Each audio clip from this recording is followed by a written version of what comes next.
The night everything changed. The house had finally gone quiet. The hum of the refrigerator, the soft ticking of the old hallway clock, and the gentle night breeze pressing against the window were the only things moving.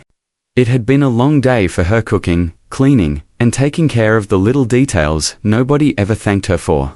Now she lay in bed, wrapped under her blanket, eyes closed, body still, pretending to be asleep. But then, she heard footsteps, not the usual kind of footsteps either. These were slow, careful, almost nervous. She recognized the rhythm immediately. It was her son. And right behind him, she could hear the soft shuffle of his wife's slippers. They whispered something she couldn't quite catch. She didn't move. She didn't blink. She simply listened. A soft click echoed as her bedroom door opened. Her heart tensed for a moment, but her breathing remained steady. After all, she had learned the art of pretending long ago. She heard them step closer to close. And then she heard the unmistakable rustle of fabric as someone reached toward her purse. The purse she kept near her bedside. The purse holding her bank card. Her fingers twitched beneath the blanket. But she didn't react. Then came the moment that shifted everything. A whisper, barely a breath. Her son said, "Remember. The pin is for 107. Just take out everything she has. Don't worry. She won't know. She's sleeping." She felt her chest tighten. Not in fear, but in something deeper, something heavier. She never imagined she would hear those words from the same boy she once held close. The boy she once raised alone. The boy she sacrificed years for. His wife whispered back nervously, "Are you sure? What if she wakes up?" "She won't," he said confidently. "She trusts me too much." A small, quiet smile tugged at the corner of her lips. Not the kind of smile one wears when they are amused, but the kind one makes when they already know the truth long before anyone else admits it. She had suspected something was off lately. Strange behavior. Odd excuses. Little things disappearing. And now, here it was laid bare, in the dark, like an unwanted secret. But still, she waited. She listened to them tiptoe out of her room. She listened to the front door click open. She listened as their footsteps faded away. And then, silence. She slowly opened her eyes. The room looked exactly the same. Yet everything had changed. She sat up gently, took a slow breath, and looked toward the purse they had opened. Then she whispered to herself, "So, it's finally time." This wasn't anger. This wasn't fear. This wasn't heartbreak. It was preparation.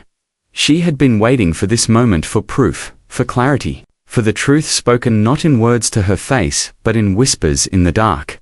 And now she had it. But what her son didn't know, what his wife didn't know, was that she had already taken precautions, long before tonight. This was only the beginning, and she was wide awake, the morning after. And the secrets she never told them. Morning sunlight slipped softly through the curtains, warming the room with a slow golden glow. She sat at the edge of her bed, her hands wrapped around a cup of tea she had been sipping quietly. Anyone looking at her would think she had slept peacefully through the night, but inside, her mind was wide awake. She glanced at her purse on the nightstand. The same purse her son and his wife had rifled through just hours before. She touched it lightly, almost with affection. It wasn't the purse that mattered. It wasn't even the card. It was the truth. The truth she finally heard with her own ears, for the first time in a long time. She felt something unusual. Calmness. Not anger. Not rage. Just clarity. She took a slow breath and murmured to herself, "They think they're the only ones who know something." But they had no idea that she had her own truth, one she had kept hidden for months. She stood up, walked to the kitchen, and prepared breakfast as if it were any other day. Eggs, toast, tea, and fruit. The calm routine helped her think clearly. At exactly 9:12 a.m., she heard the front door open and close quietly. Her son and his wife walked in, trying to act normal, but their eyes told a different story. They looked overly calm, in the way people pretend when they're hiding something. "Good morning," she said softly, without turning around. Her son froze for a moment. "Morning. Did you sleep well?" She smiled gently as she placed plates on the table. I did. Thank you for asking. His wife sat down, eyes darting between her plate and the floor. There was tension in the room, thick enough to feel. She observed them silently. Noticing every small twitch, every nervous breath, her son finally sat down and asked, "So, are you going anywhere today?" "No," she said simply. "Not today." He nodded too quickly. "Oh, okay. Just asking." She studied his face. He wasn't the same boy she used to raise at least not today. Something had changed. Maybe it changed slowly over time, or maybe it changed all at once. His wife finally spoke. "Do you need help with anything?" She shook her head. "No, dear. I'm fine." The daughter-in-law's hands trembled slightly as she lifted her teacup. The girl wasn't good at hiding emotions. Her nerves gave her away instantly. After a long silence, she cleared her throat. "I went out early today," she said casually. "I needed to run an errand." "Really?" the older woman said, keeping her voice steady. At 2 a.m, her son choked slightly on his food. She didn't look angry. She didn't raise her voice. She didn't accuse. She simply asked a question, one that made the truth harder to escape. Her son forced a laugh. "Mum, you were asleep. How would you know anything about that?" Her smile deepened, and then she quietly set her teacup down and said, "Just because my eyes are closed doesn't mean my ears stop working." The room fell silent. Completely silent. Her son and his wife stared at her. Unsure of what she meant, or how much she actually knew, she gazed at them with a calmness that unsettled them even more. "Eat," she said gently. "You both must be tired after such a long night." Her son blinked. His wife's hands froze mid-air. This wasn't the reaction they expected. They were prepared for panic, for shouting, for accusations, but calmness. Calmness was more frightening than anger. Little did they know, she hadn't told them the biggest truth yet. The pin they whispered last night, it wasn't the real one. And what they took, it wasn't her card. She had switched everything months ago. She took a quiet breath, preparing for what was coming next. Because the story was only beginning and they were about to learn the lesson they didn't even know they needed. Asterisk. The truth behind the fake card breakfast ended with awkward silence hanging in the room like a heavy cloud. Her son and his wife excused themselves quickly, claiming they needed to make a few calls. She watched them walk away, whispering anxiously to each other down the hallway. She didn't follow them. She didn't stop them. She didn't ask another question. Instead, she calmly cleared the table, washed the dishes, and wiped the counter, acting like a mother who knew absolutely nothing. But inside, she felt a sense of control she hadn't felt in years. She dried her hands, sat down in the living room, and looked out the window. The morning light looked brighter than usual, almost as if the world itself knew a secret she wasn't ready to share, yet her mind drifted back to the moment months ago when she had made the decision. That now felt almost prophetic. It was last winter. Her son had started acting strange back then, coming home late, raising his voice over small things, or avoiding eye contact when she asked direct questions. His wife had grown distant too, as if carrying a burden she couldn't speak about. At first, she thought it was marriage problems. She gave them space, hoping they would figure things out. But then she noticed the small signs. A missing bracelet. Groceries bought with her card that she didn't remember authorizing. Her bank sending her messages about attempts to withdraw large sums of money, even though nothing was taken. Not yet. She didn't accuse anyone. She didn't ask questions. She didn't even let them know she saw the warnings. Instead, she quietly went to the bank one afternoon, smiled politely at the clerk, and said, "I'd like a new card, and if possible, I want to keep the old one active but empty." The clerk looked confused at first, but she had her reasons. She needed time. Time to understand what was happening. Time to see if her suspicions were true, or if she was simply imagining things, so she created a plan. The old card remained in her purse, untouched. The new card, her real one, stayed locked in a small box in her dresser. Nobody knew, not her son, not his wife, nobody. And last night, her suspicion became reality. Now, in the quiet of the morning, She finally saw the full picture. Her son wasn't trying to steal groceries or emergency money. He wasn't borrowing cash because he was struggling. Quietly, no. He was trying to empty everything she had. Everything she saved through years of sacrifice. Everything she built with her own hands. Everything she planned to leave behind for him someday, but not like this. She leaned back on the sofa and exhaled deeply. It hurt, not the act itself, but the intention behind it. A mother can forgive many things. But betrayal, it strikes in a place deeper than anger could ever reach. Footsteps approached hesitantly. She knew who it was before he even entered the room. Her son stood at the doorway, face tight with worry.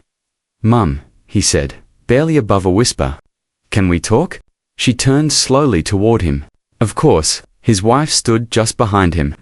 Eyes red and swollen, as if she had been crying. Her son shifted uncomfortably and finally spoke. "A small problem with your bank card." She raised an eyebrow. "Oh, what's wrong with it?" He swallowed hard. "Well, it didn't work." She held his gaze calmly. "That's strange," she said softly. "It always works for me." His wife stepped forward, voice cracking. "Please, don't be angry. We didn't mean to." The older woman raised a hand gently to stop her. "I'm not angry," she said. "I'm just curious." Her son frowned. "Curious about what?" She smiled, a soft, unsettling smile. "Curious about what else you planned to do." "After taking everything from me." The room froze. Her son's eyes widened. His wife gasped. They hadn't expected this. They hadn't prepared for this.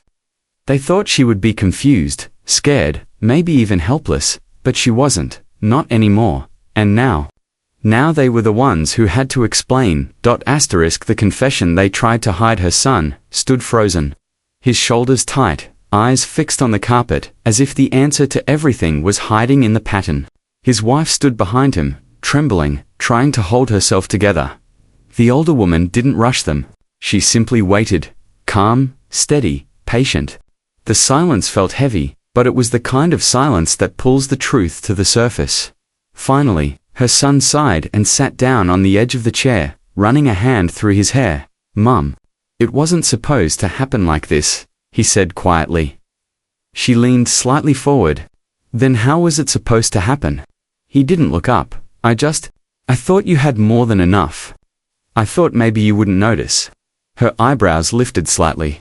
"You thought I wouldn't notice my entire savings disappearing?" His wife wiped her eyes and whispered, "It was my idea. I told him to do it." Her son turned quickly. "No, don't say that. We both made mistakes." They were both speaking, but neither of them was making sense.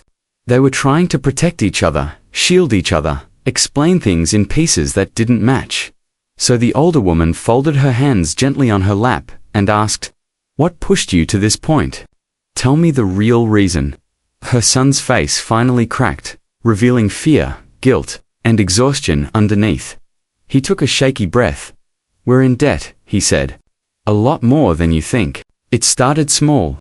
Then it got out of control. We tried loans, side jobs, everything, but we kept falling deeper."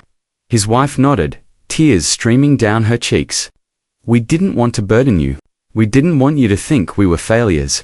And then, when we saw your card in your purse, we thought maybe just a little help would fix things." Her voice broke, but we didn't realize how far we were going. The older woman listened carefully. Finally, she asked the question that had quietly lived inside her all morning. "So instead of asking me for help, you chose to steal from me." Her son's shoulders dropped. "We were ashamed," he whispered. "I didn't want you to think I couldn't take care of my home. Or my family. I didn't want you to see me as someone who couldn't stand on his own feet." The room felt heavy with truth. She nodded slowly, not in agreement, but in understanding. Not acceptance, but comprehension. Her voice was calm, steady. "Shame can make people foolish, but it doesn't excuse dishonesty." Her son looked up finally, meeting her eyes with fear. "Are you going to report us? Are you going to call the bank? Or the police?" She smiled faintly, almost sadly. "No, I'm not going to do any of that." His wife looked confused. But, why?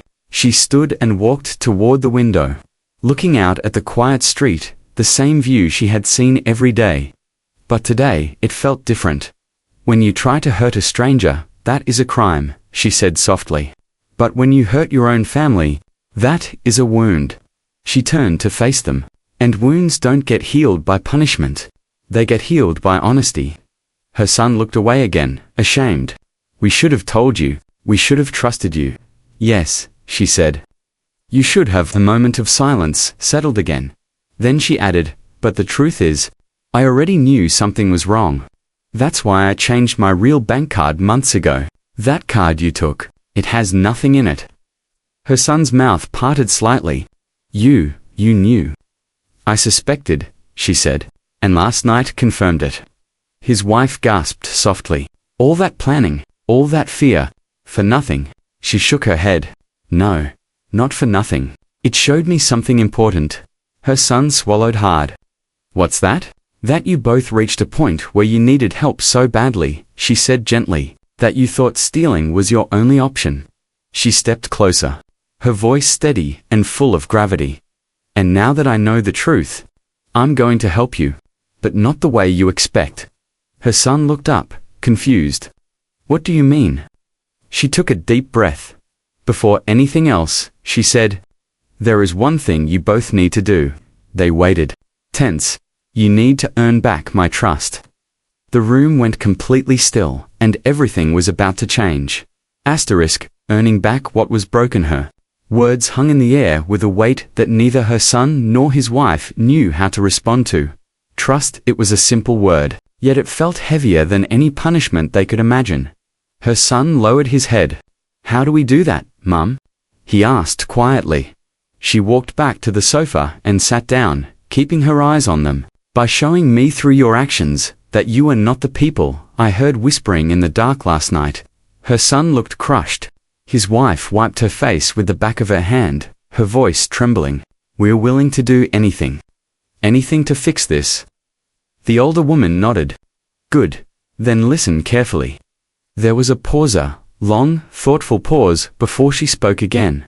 First, she said gently, you must be honest with me. Completely honest. No hiding, no secrets. Tell me exactly how deep your situation is. Her son looked at his wife, and she nodded slightly. He took a breath. It's bad, he admitted. We've missed payments. We owe money on the house.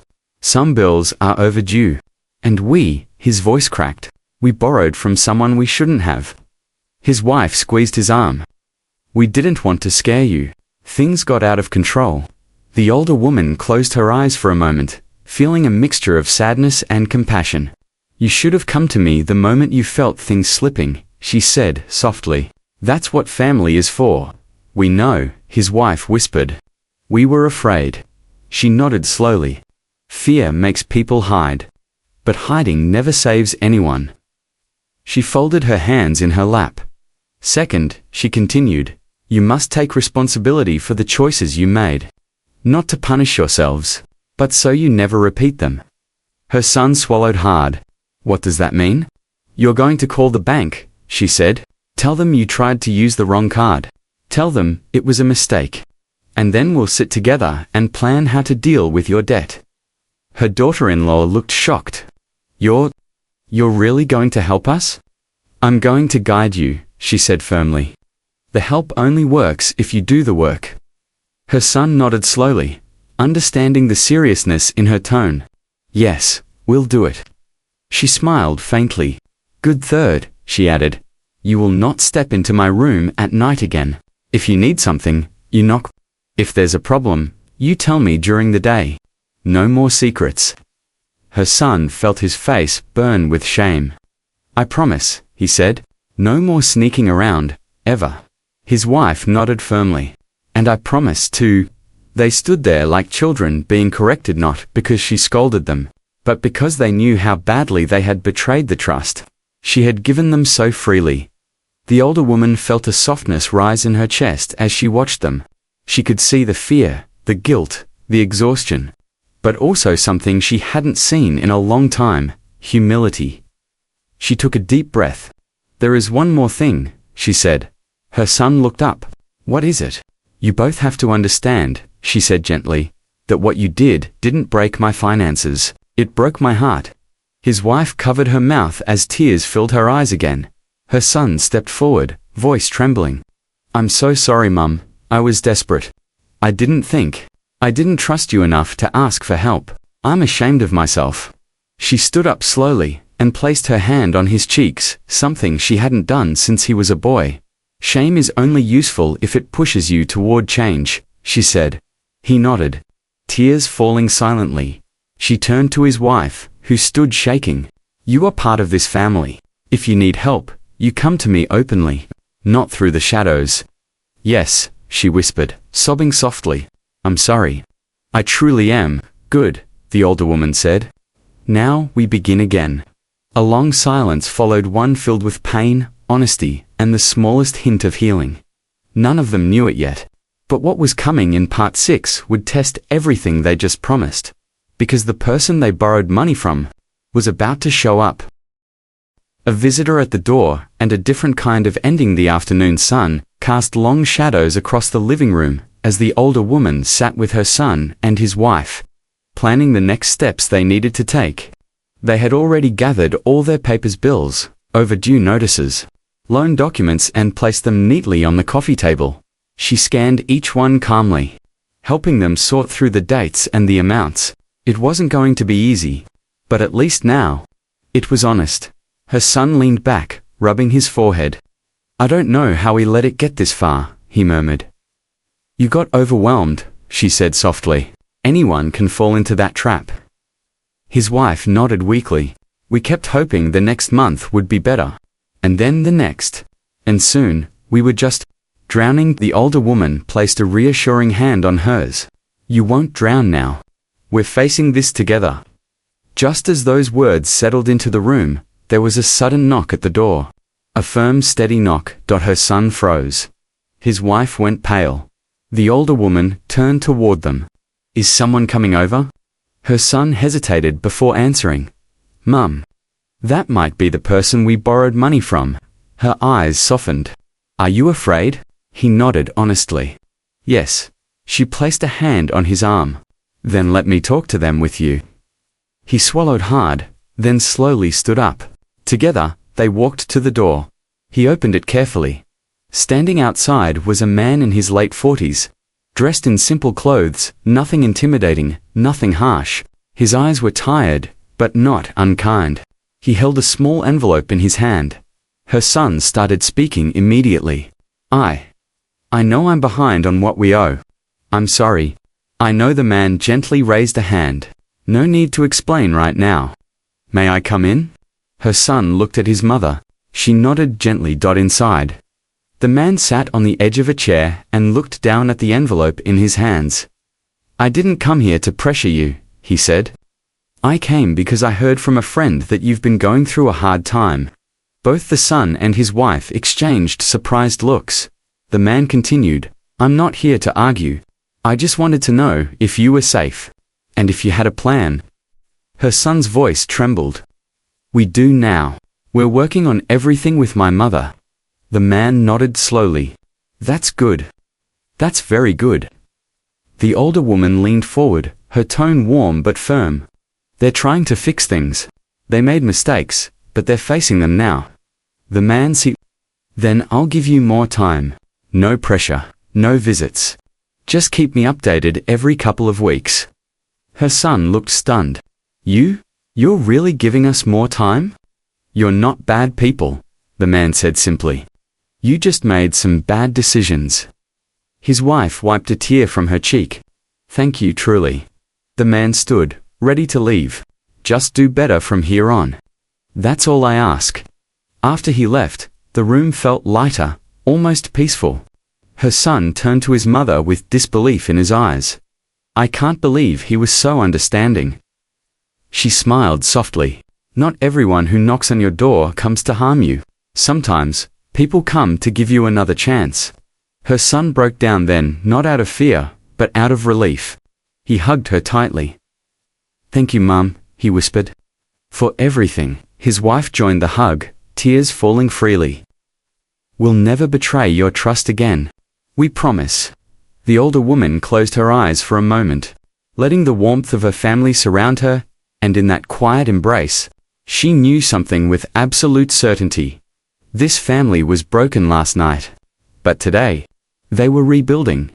Maybe not perfectly, maybe not quickly, but honestly, and honesty, she realized, was the strongest kind of healing there was.